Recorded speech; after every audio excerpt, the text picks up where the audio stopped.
Next up, we got a question from Rebecca. She says, the husband and I are in our 40s and just started retirement savings. We feel so behind. What's the best way to catch up? So the best way to catch up, in my opinion, is to figure out how far behind are you really, right? Well, how do you define how far you are really? Is you got to figure out, okay, what do I want my future to look like? What are we saving for retirement? Is that retirement at age 65? Well, if you're in your 40s or around 40 and your retirement's 65, that still gives you 25 years to do some meaningful, heavy lifting towards wealth building. So while you may feel behind, and while you may even be behind, don't get discouraged, because 40s is still, earmuffs, young, right? It's still a lot of time for you to continue building wealth, for you to continue making really sound decisions. So I would think one of the things you need to do is define, okay, what is my number? What is the goal that I'm working towards? What's the thing that I am trying to accomplish? And then once you know that answer, you can begin backing into the steps necessary to get you there. So we talk about, for young folks in their 20s, 25, 30-year-old, hey, we really want you saving 25%, 25%, 25%. Well, if you're in your mid-40s, and you want to retire at 60, I'm making up a number here, saving 25% might not get you there. You might have figured, okay, well, how do I get my savings to 30% or 35%? How do I cut down my living expenses? It's going to be impossible to determine if you are behind unless you know what the finish line looks like, what the destination looks like, what the goal line looks like. So then you can back into where you should be on your journey. You would say begin with the end in mind. That's it. Stealing the 7 habits or benchmarking the 7 habits of highly effective people.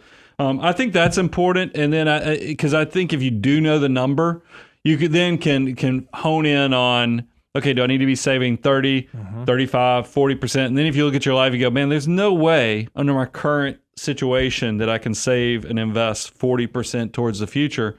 Then you can reevaluate where you are with your life, because realize messy middle is typically in your 30s. A lot of people at the late 30s to early 40s, they start getting into massive wealth building is because their obligations with the kids is starting to wane a little bit. You have more time.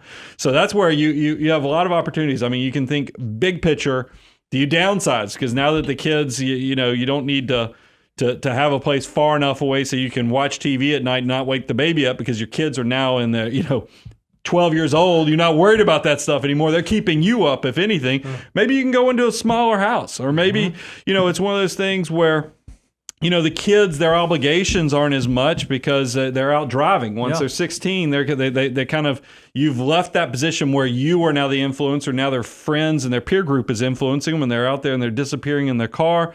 Maybe you take on another job or something. Sure. We've picked up quite a few employees where, they raise kids for a decade or so. And then once the kids were, more self-sustaining and independent, they're like, let's get out there and start working, because that would turbocharge if you added another income source or income stream into your wealth building journey. Rebecca, that's the way you need to have the mindset, is back into the number. Do the homework first, because there is no value built feeling sorry that, man, I wish I'd done more when I was younger. That adds zero value to the future.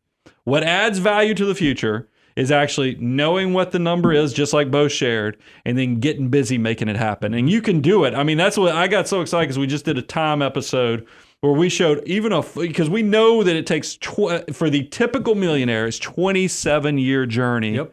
And that's under normal circumstances. If you're hyper saving, we're going to speed that process up. But normal is 27 years. And so a 40-year-old still could be a millionaire easily as they get into their 60s, which is the typical retirement age. And look, you are the controller of where you are in this. Just make sure your life reflects where you want to be. Awesome. 2 little pieces of homework for Rebecca or whoever relates. First off, just keep an eye out for the most valuable asset in building wealth. That's what the time episode is about. That's going to show you those calculations, I think is really going to speak to this. And then second of all, if you're like, man, I have to figure out what my number is and how I need to calculate this so I can back in, just like Bo was saying, we actually have a whole course and a whole tool that does exactly that. It's called Know Your Number. Go to learn.moneyguy.com. This is exactly why we made it. It's going to speak to both the more analytical side of showing you exactly how we got there, how to calculate it. Also, it's going to be like, we have a tool that's going to help you do it a lot more automatically. So wherever you are, it's going to help you out. So again, learn.moneyguy.com. Just go check it out. It might be exactly what you need. Can I add one quick thing? Of course. It also might save the marriage and the relationship, and the fact that typically when you have this realization I'm behind, one will be like, oh my gosh, sky is falling, we have to figure this out. And one's gonna be like, oh, it'll be okay. You know, and there's gonna be a divide between the two parts of the household. This can be the arbitrator to calm the person down. That is like, let's sell it all. Let's, go do this to try to fix it up, versus the person that maybe should take it a little more serious. This could actually be the conversation starter that actually helps you guys meet right in the middle.